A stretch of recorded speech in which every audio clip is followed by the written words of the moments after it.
Hi there, guys. This morning I wanted to come and make this video. I really don't even know why, because it's really not really like my line of what I do, but I felt led to do it because the point is that, and I don't know if I've said it before, but I know I've meant to do do talks and commentary on how the ghetto is operated. Um, I'm not going to get too far into it because it's really just something I want to highlight and then just read to you guys. Um, but one of the things about the ghetto, the hood, whatever, if we have not paid attention or if it has not come to some of our realization, is that the way that the ghetto, the hood, or whatever is set up, um, is that it's a great hiding place. You know what I'm saying? It's a place where not a lot of people really want to come to, out who don't live in the community already. You know, it's full of poverty, it's full of crime. You know, you don't know what's gonna happen, Um, and so it's just a place of uncertainty, death, poverty, and crime. Is I mean, of course, it's the number one thing in the hood, except for poverty. And so, it always amazed me when I have said things about the hood to black men over the years, just on social media and so forth. They'll complain about this, complain about that, or complain about weave and makeup and hair and all of this kind of stuff. And I always say, like, there's so many other causes, so many other things that you could fight for right there in the hood. But I always got pushback. I always got, like, they literally became irate, and you online, but you know when somebody's yelling and upset. And so that led me to believe and know that they don't want to change the hood. They don't want to change because it's a hiding place. It's a place where many of them can do their crime and their dirt and their they get rich, hood rich, whatever, and they can thrive there. So they don't want it to be cleaned up. They don't want the cops being able to just freely come. Um, I'm going to hit on this real quick and then I'm going to go ahead and get to this article. But, you know, I see it, and I've said it for quite a while now, even though George Floyd has not been dead very long. He ain't been dead 15, 20 years or whatever.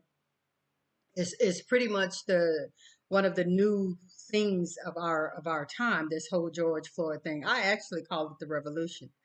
That was televised because, and I say that because so much change with George Floyd. I mean, if you kind of look around and if you think about it and notice a lot of the crime, the laws, leniency, all of these things changed after what happened with George Floyd. And I get it because it was a shock to the world to see a cop kill, well, I don't know if I can say that word, but to see a police officer unalive a person on camera like that, it was devastating. You know what I'm saying? Um, and it changed a lot. A lot of law enforcement backed up. There was a lot of pushback for officers to quit, defund the police, the whole, like, all of this. A lot of things, we got pretty much all Democrats in office in many states. As another change, we're mad at Republicans. Uh, that wasn't the only reason, but you get what I'm saying. Um, And then flash forward today. I don't have to go through the whole thing. If you are here alive today in this world, you see what is happening and the changes that happened with George Floyd that I truly believe are accredited to George Floyd and his unaliving, which was an absolute injustice and travesty. I'm not even saying anything about that part. I'm talking about the changes that happened that I don't know if everybody has noticed. Um, but anyway, yeah, fast forward to today, and now we see like here in 2023, we literally have people all over America being able to walk in and out of stores and just take stuff and just leave. Like they can just walk out with it. I'm too damn scared to do it, but I have thought about it because like they not doing anything, you know.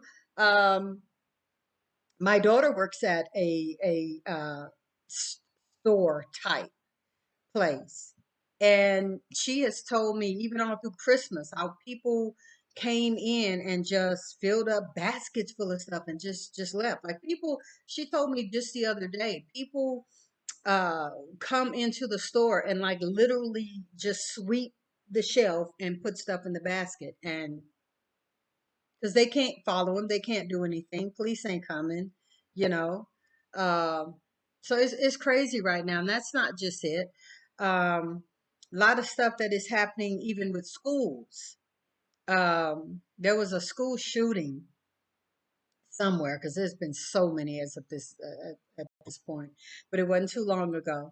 And I was looking at the commentary and news talk about it, and this woman, this school official, absolutely said that, well, we had those measures in place, but a lot of things changed after George Floyd, and we kind of, you know, didn't go so hard on the kids, and we kind of, stepped back a little bit from such and such, such and such. But it amazed me that she said it was after George Floyd, because I'm telling you guys, if you look and open your eyes and see, a lot of the things going on now weren't going on prior to George Floyd, and now it's just crazy.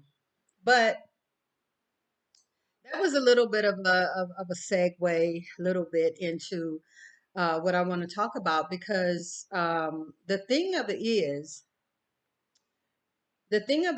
that uh, here it is.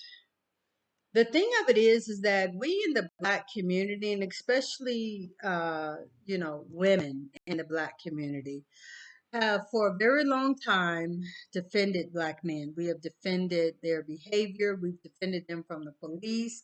We've defended and protected them from violence from the police and whatever since slavery, actually. Black women were yelling, screaming, trying to talk the massa down from killing her boy, from killing her husband, whatever, from hurting them and beating them and things like that, showing them, talking to them, telling them how to act and behave to not get in trouble. Like we have been doing that since the plantation, and it's still in Black women to have a love and trust and mothering for Black men. Uh, because for a long time they were the target, they were the everybody looking at them or whatever. And so whether that's warranted or not, I think there was a place for it, absolutely. But whether it's still warranted or not today, um it's kind of neither here nor there, because it is what it is right now. But uh it caused us to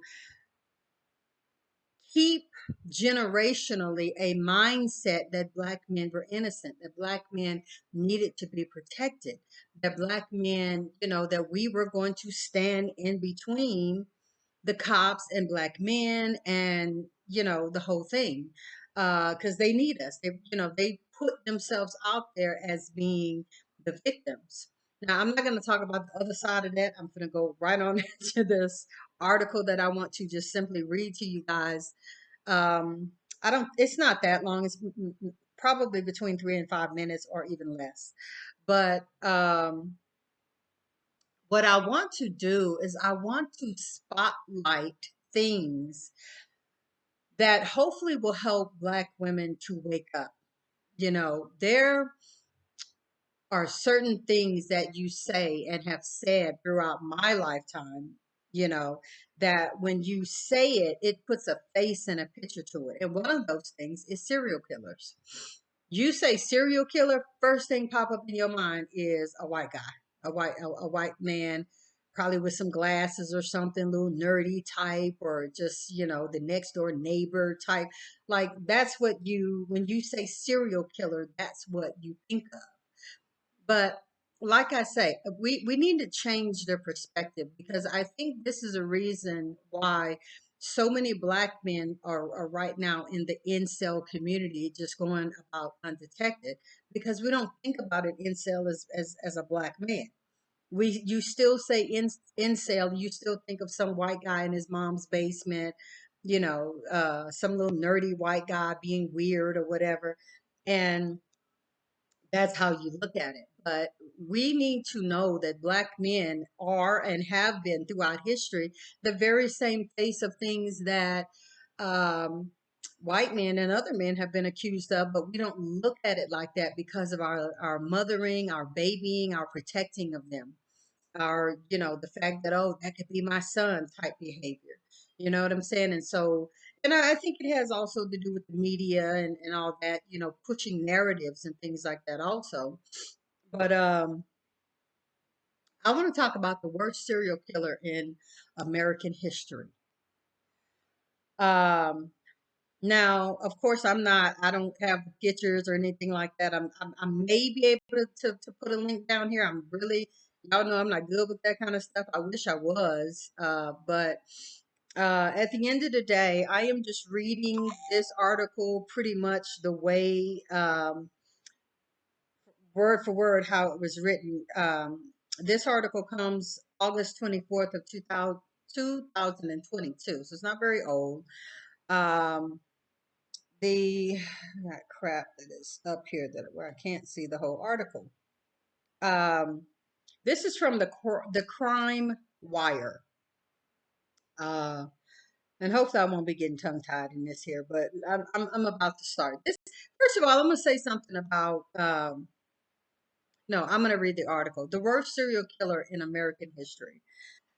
Samuel Little has the title of being the worst prolific serial killer in the history of the United States. He confessed to killing 93 people. Most of his victims were women. In 2012, Little was convicted of murdering 3 women. In 2018, he was convicted of killing another woman. It was then that he started to confess to the full scope of his horrific crimes. The FBI gathered evidence that proved Little was involved in approximately 60 of the 93 individuals he admitted to murdering. This is the largest number of deaths attributed to any serial killer in American history. On June 7th, this is the early years of Sam Little. On June 7th, 1940, Samuel Little was born in Reynolds, Georgia. He claimed his mother was a prostitute at the time. Soon after he was born, Little's family relocated to Lorain, Ohio. During this time, he was being raised by his grandmother. Little was a student at Hawthorne Junior High School. As a student, he had problems achieving anything and struggled with discipline. Little told investigators that during this time in his life is when he started to have sexual fantasies that involved strangling women. Little's fantasy started when he was a child. As he grew up, Little collected true crime magazines. He preferred the ones that showed women being choked. Criminal behavior. Little was convicted of breaking and entering in 1956. This occurred at a property located in Omaha, Nebraska. At 16, Little was sent to an institution for juvenile offenders. In the late 1960s, Little went to Florida to live with his mother. He had various jobs from ambulance attendant to cemetery workers and others. To cemetery worker and others. According to Little, he started traveling more and continued to have run-ins with the law enforcement. He was arrested in 8 different states. His crimes included aggravated assault, driving under the influence, armed robbery, fraud, solicitations, shoplifting, attacks on government officials, as well as rape. By the time he reached the age 35, Little had been arrested more than 25 times in 11 states. It wasn't until 1982 in Pensacola, Mississippi, that Little was charged for the first time with the murder of Melinda Rosa LePrey, who was 22 years old. She had gone missing in September. A grand jury did not indict Little. After the decision by the grand jury, he was taken to Florida and tried for another woman's murder. The victim in that case was Patricia Ann Mount, 26 years old. Her body was discovered in September of 1982. Witnesses identified Little during his trial, but there was a high level of mistrust concerning their testimony, which resulted in Little being convicted of the murder charges in 1984. After his acquittal, Little relocated to California and lived near San Diego. Months later, he was arrested for beating, kidnapping, as well as strangling a woman named Lori Barrows. She was a 22-year-old female who survived the attack. A month after this attack, law enforcement discovered Little in the back of a vehicle with a woman who was unconscious and had been beaten as well as strangled. This was near the area where Lori Barrows had been attacked. Little was convicted of both crimes. He was incarcerated for 2.5 years after being found guilty of both crimes. Little admitted that after he got out of prison, he relocated to Los Angeles, California, and committed an additional 10 murders. Little was arrested in September 2012 in Louisville, Kentucky. He was living in a homeless shelter. Little was then sent to California to face narcotics charges. During the investigation, his DNA was used by officials to see if it matched forensic evidence found at crime scenes. The results established he had been involved with the murder of 3 women who were killed and left on the streets of Los Angeles. Within a few months after these charges, Little was investigated for his possible involvement in over 30 different murders committed during the 1980s. Little was eventually tested for possible involvement in approximately 93 of the murders. Little was once again put on trial for murder in 2014. DNA evidence as well as witness testimony was provided by the prosecution. These were witnesses who had been attacked by Little. He was found guilty on September 25th, 2014. Little was given a sentence of life imprisonment without the possibility of parole. Prior to his conviction, Little was imprisoned for 10 years for various offenses. He also avoided 2 murder charges before his conviction in 2014. Little decided to start confessing his murders. He did this in exchange for being transferred out of the Los Angeles County Prison. In November 2018, the FBI announced it was able to confirm 34 of the murders Little had confessed to performing. The FBI's Violent Criminal Apprehension Program spent a lot of time and effort on the rest of the murder confessions by Little. They proved his involvement in known murders as well as suspicious deaths. Little drew images of women he had killed. He made 16 portraits of his victims. It is believed the Littleton's murders. It is believed the reason Little's murder spree lasted so long and took so many victims is that he chose female victims who were on the fringes of society. They were usually drug addicts, sex workers, and the homeless.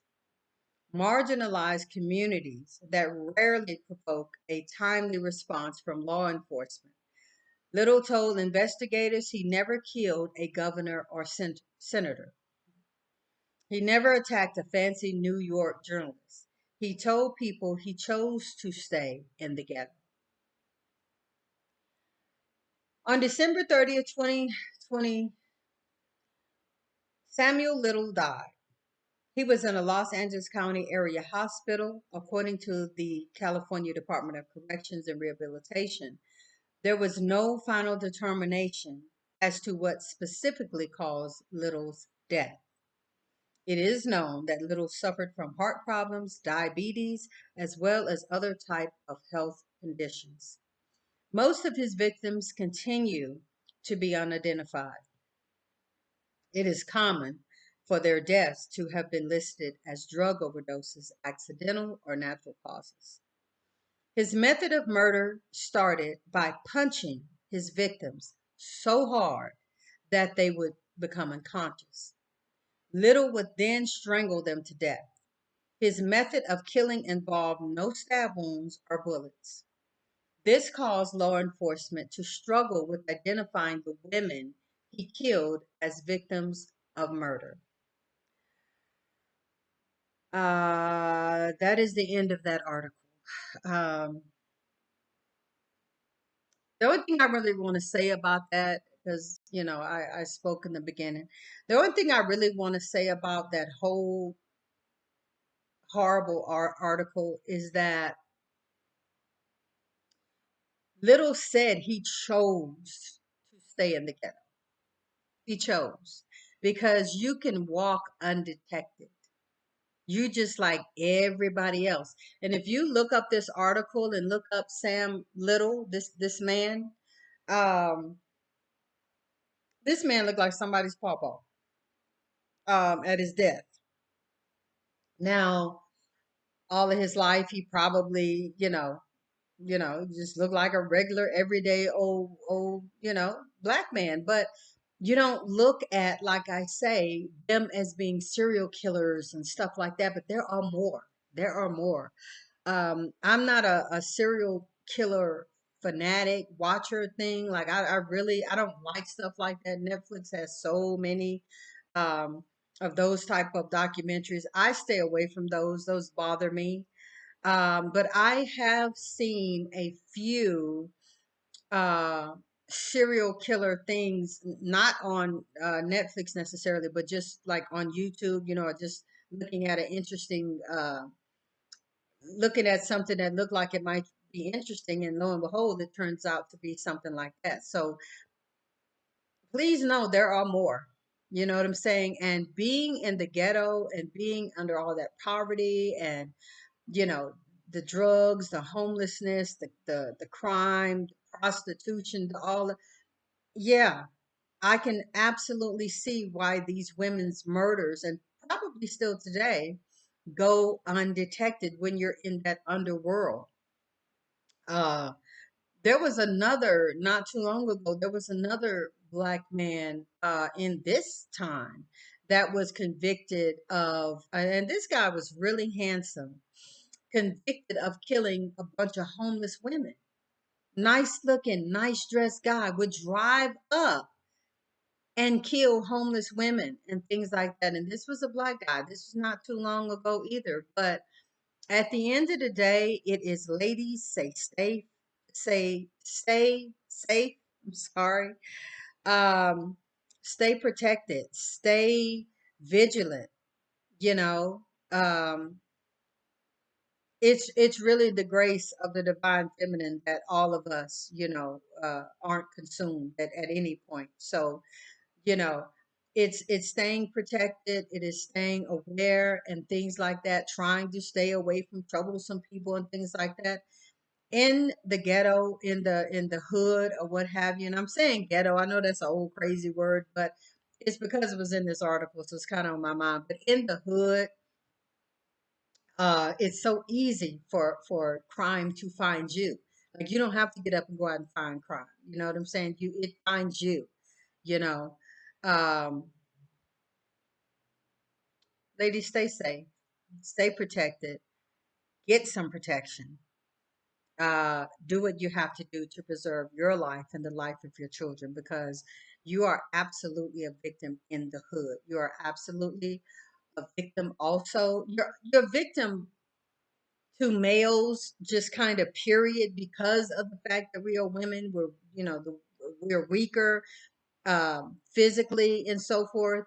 And I'm just speaking in a general sense, but especially in the hood where black men kind of carry that persona that it's okay. The cops ain't finna come down here. Things that can happen to black women because they don't think anybody cares or is going to look for them. Now, another thing I'm going to say before I close this video: black men have made it some black men have made it unsafe for black women. Black men all over social media today are putting out narratives of black women being loud, being ghetto, not respecting them, not listening to them, causing their life to be hard, um, being rebellious, being masculine, just all of this stuff. And it puts us in a life that, well, don't nobody want to protect them. You know, the black man is right for not wanting to protect them. Like, look how they are, look who they are. You know what I'm saying? Look how they act. But a lot of times this is where I start hating social media, because a lot of times this is just a clip. Like, people will take just a clip. You don't know what surrounded the clip. You don't know what is going on. You don't know the people that may be in the scene but are not on the particular camera at the time when whatever it is going on. And they will highlight something going on, especially of a black woman, her being loud, belligerent, and upsetting or whatever, and not tell the backstory of what is actually going on, and then be like, see, this how they are, this how they act. I just saw one yesterday of the exact same thing that I'm talking about. It's actually what I have in my mind while I'm saying this. um, and this was a young black woman, and she was being loud, and she was upset about something and telling the man that she was, something like, you see, you having a hard time at work. When you come home, I'm gonna make your life even harder. Um, I'm gonna stress you out. I'm gonna give you trouble at home. I ain't gonna listen. Now, I don't know what that clip was. That could be something that woman was narrating or whatever, like I am. I don't know. Um, they're putting it out there as if she talking to black men, like, this is what I'm gonna do to you just because I'm a black woman and just because I'm a horrible person or whatever. And like I say, they put that out there. Then you have these men making comments and everything, and Hispanic men, white men, all that. The majority of them were black men. But as a black woman, that hurts our image. That hurts our image. And this is what black men are doing. They're making us victims a lot of times. So when Arab men or Chinese men come over and hit and punch and all these type things, a black woman that's in their store or whatever, all you ever hear is, well, don't go to their store. When the whole freaking hood is filled with Asian, Korean, whatever, um, Arabs in the neighborhoods, at the gas stations, at the corner stores, at the beach. Like, they say this stuff as if we black women have a lot of options just to get up and go to the black owned beauty supply store. as a rule, you know that's not really the case. And especially nowadays where, things are a little bit different. We do have more options. We can go online, we can order stuff and things like that. But there was a time when that wasn't necessarily an option all the time. A lot of people in the hood, they ride the bus. Like they don't have vehicles and things like this to go across town because having a Black Beauty Supply, a Black own business store, whatever, in the hood is very rare. Y'all know that, except maybe for like a food place. And so it's not that easy. And then to tell a woman who's been attacked or hurt or whatever by something that, oh, well, you shouldn't have been there. That is such gaslighting. That is such, I don't give a care about you. I could care less what happened to you. It says all of that. And I'm not making Black women completely and purely innocent because I have seen numerous videos where there have been certain sects and groups of Black men or Black organizations and things that work in the hood. And they have tried to shut down stores. They have tried to keep Black women from going in there. The people go and put up a sale, 2 for 1 hair gel, 3 for 5 perms or whatever, and Black women start flocking. And they go there and they don't boycott them and they don't, it's like they don't even care about their fellow sister, what happened to her. And we're going to boycott this place or whatever. You still had Black women going into nail shops of places where Black women had been beat up by everybody in the damn place. All the Korean, all the women, all of the men from in the back, whatever, because they keep them some protection. Believe me, you see 5 of them out front, it's about 10 more in the back. So that's just how I go. Um, but yeah, this woman got completely beat up by men, you know, and these Black women were still in there servicing them, you know. So I'm not just picking on Black men. I hold there is some accountability for the Black women too. You know what I'm saying? I mean, there is a way to get these shop owners and these people and stuff like that out of the hood. Uh, and it is through your money. It is by not protecting them. Yeah, now I get the fact it's gonna make it harder because a lot of times the one who owned the nail shop also owned the meat market. The one who owned the meat shop, the meat market, also, owns the corner grocery store or something like that. So I mean, it is hard. It is hard. The way that they have designed the ghetto, the hood, it makes it hard for us because we don't have our own, because we don't have all these Black owned businesses. Then when you have a Black owned business, to in order for the Black owned business to profit and make money, they have to have a little bit higher prices and stuff. We don't want to pay that. We want to go in there and bargain. Y'all know how we do. And in a way I get that, but in a way I don't, because we got to stop doing that. Because if that was a white owned business, we wouldn't go in there trying to bargain with Mr. Charlie. Y'all know we wouldn't. We would not do that. We'll just pay what he wants us to pay, or we won't do it at all. But because we see Black faces, we feel like they owe us something. And honestly and truly, this is the reason why we don't have a lot of Black businesses in the hood, because they don't want to deal with that. They rather go somewhere else, because the idea is you would pay it whatever, the Asian man, or the Arab man, whatever, like, you pay what they say, but we want to take advantage of our own. So guys, I wanted to present that article about uh America's worst serial killer being a Black man, because like I said, we need to start getting it out of our head that only certain people do certain stuff. That's not true. It hasn't been true. As you see, this man has been doing this since the 1970s.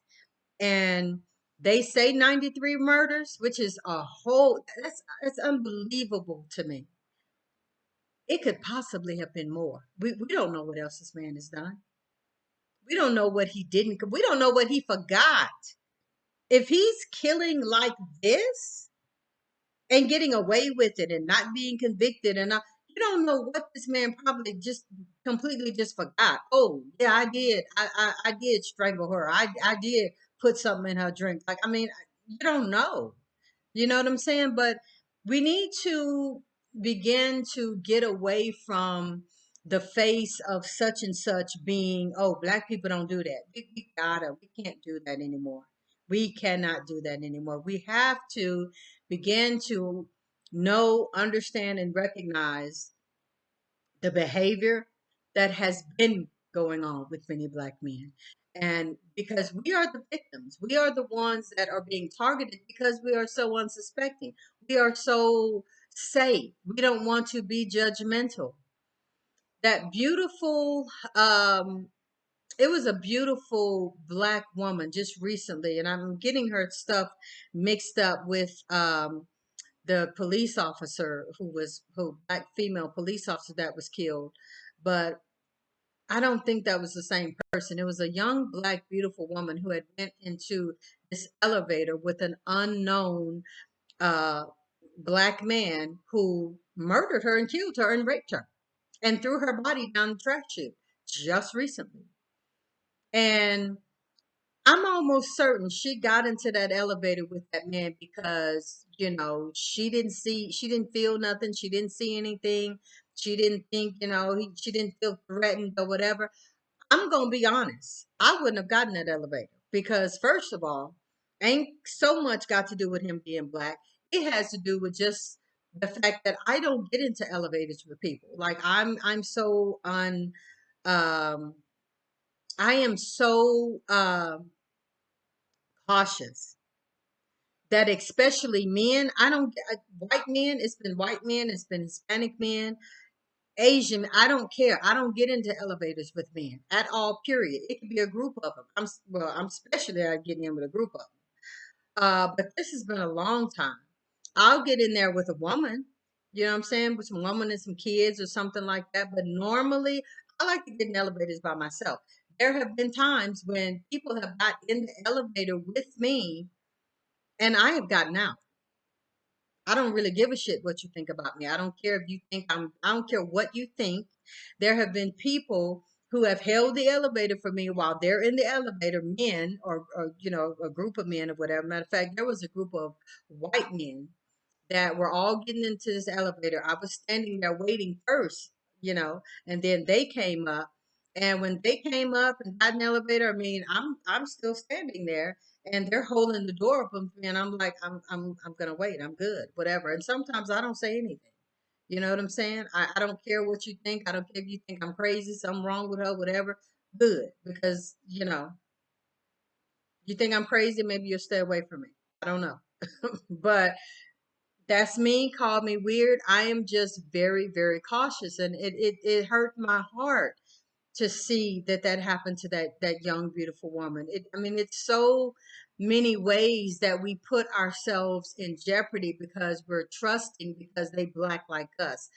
A lot of black men don't look at, oh, she black like me. A lot of black men are truthful when they're getting all over social media saying we are their enemy, saying they want to unalive masses of black women because we're of no use. They mean that stuff. Like they not on there just playing. They're not on there just oh man, they must be drunk. They must be no. Look at the black femicide rate. They mean that. And then it boggles your mind because you say, well, how? How could you? You got a black mom. You got a black seed. Like they don't think of it like that, baby. That's what I'm saying. We have to get it out of our head, that whole black like us, protect black men. But we got to get that mess out of our head. They don't look at us like that. They haven't looked at us like that for a very long time. And we, if ever, and we as black women, because of our maternal instinct, because of our nurturing instinct, because of the history, because we have literally held our heads in the sand for centuries. Literally, we have.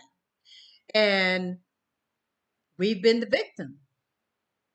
We've been the victim. A black woman is going to I'm going to say 6 to 7, maybe even 8 times out of 10, because I'm not trying to just completely stereotype, but we are normally the victims of Black men way more so than somebody outside of our communities. We are the victims.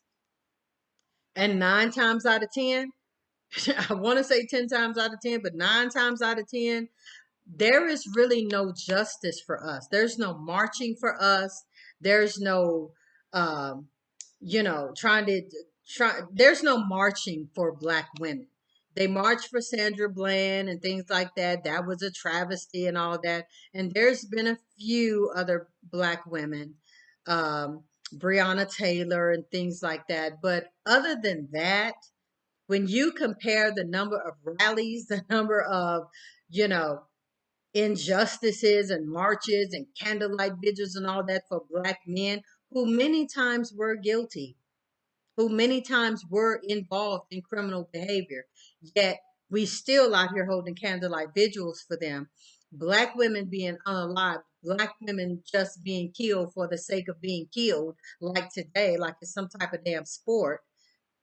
It ain't no candlelight vigils. It ain't no posters. It's not on CNN. But let a Black man get shot and you watch and see, it's going to be all over the news. All over the news. They just had a Black man recently, and I'm finna cut this off. They just had a Black man recently who was shooting at the police, who had a ski mask on and black clothes, running from the police, gun found in his truck or car, whatever it was, and still people are on TV talking about the injustice of this man's murder. So you guys, thank you for watching. Thank you for listening. Um, Please hit the subscribe button. Hit all notifications so that you'll know when I upload a video. Please like the video. Leave me a respectful comment, please. Let me know what you think. And you guys, until the next video, thank you for listening. Thank you for watching. See you next time.